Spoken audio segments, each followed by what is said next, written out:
In this lesson, we talk about modifying the RouterBase class to help us reduce duplicate code. The objectives for this lesson are to add more properties to our RouterBase class, inject the logger, add exception handling, serialize an object. So here are the things we're going to add to the RouterBase class. We're going to add some more properties. There'll be an info message property, an error log message property, the iLogger, and entity as JSON. We're also going to add a couple of new methods, one for handling exceptions and one for serializing an entity. Let's start modifying the RouterBase class. Open up the RouterBase and add a few more properties: info message, error log message, and the underscore logger. Let's fix up the constructor now and add the iLogger here to be injected. And then let's go ahead and initialize all of the three properties: the info message, the error log message to string.empty, and the underscore logger to the logger that's being injected. Now, since we've changed the RouterBase class, that means we're going to have to update all of the router classes. So the error router, we didn't even have a constructor. Let's go ahead and add that now. And you can see now that what we're doing is accepting the logger into the error router and then just passing it right onto the base class. So we're going to do that with each of these here. Now the log test router, I just changed this one because I'm going to go ahead and just pass it right on down. That means I can get rid of the private variable in here and just pass it straight on down, which is great. So we just check each one, see what we need to do. So in this case, same thing here. We get rid of the private one here, and we simply pass it on to the base class. So for the settings router, we're going to have to add the iLogger of the type settings router logger, and then again, pass it on. Nice Visual Studio gives you that IntelliSense there. And in the simple router, we do the same thing: the iLogger, simple router logger, and then it gives us the IntelliSense. So we go ahead and hit tab, and there we go. We've now updated all the router classes. We should be able to compile to make sure we didn't miss anything, and hopefully it says that we have no issues, and it does. Now, since we're going to be putting a lot of try-catches within our router classes, it would be a good idea to add some standard exception handling down in the RouterBase class. So let's add an exception handling method. Go back to the RouterBase class, and here's what we're going to do. We're going to add a couple of overloads for handling exceptions. Now, I've put in some comments here just so you can refer back to this later. But our first one here, protected iResult handle exception, you pass in an exception object, the info message string, and the error message string that you wish to log. You take those two parameters coming in and you assign it to those properties. Then you just call the next handler, which is handle exception. So this one just simply accepts an exception object. It either assumes that you've set the info message and the error log message, or that you've called the one prior to this.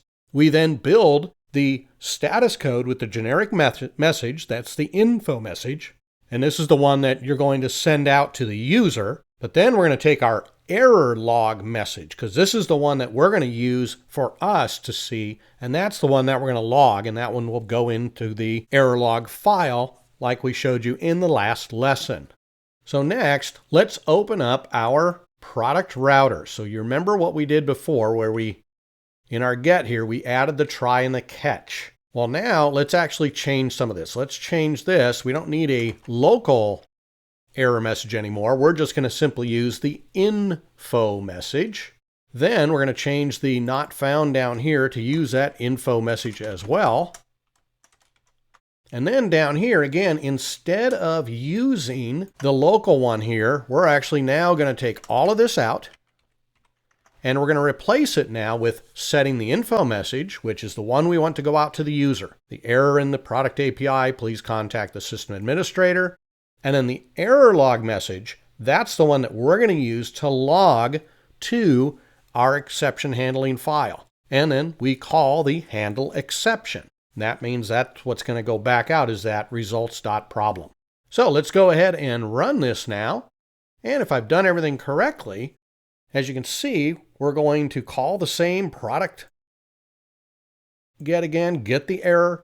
We see the exact same message going back to the caller that we had before, but the difference is it's now coming from within that base class.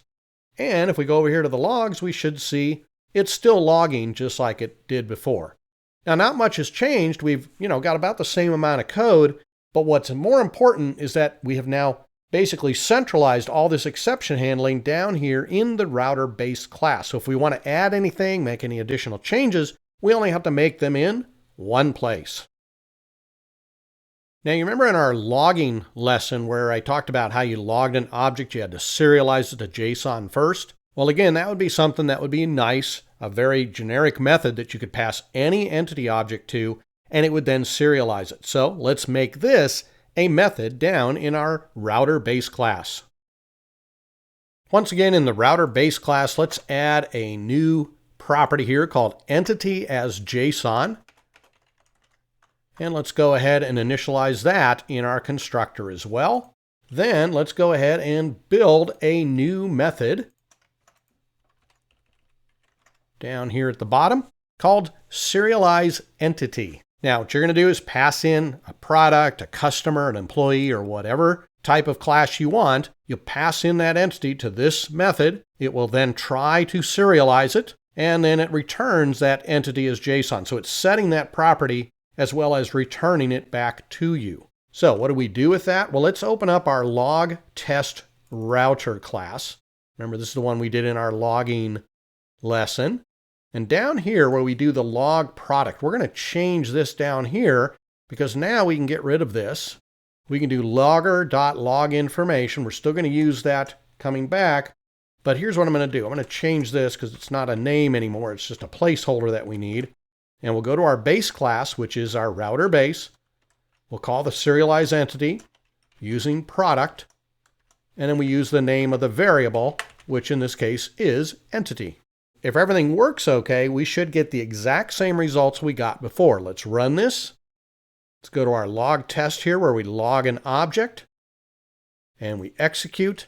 And now it says check the console window or our log file. So if we go to our log file here, there's our product right there. So it's still working correctly. The difference is we don't have to worry about JSON serialization. It's all now built into the RouterBase class.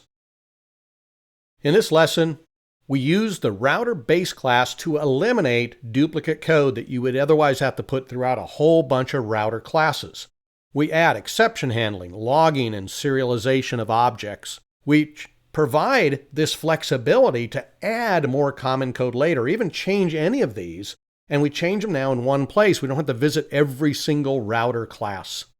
So coming up next, reading configuration settings efficiently.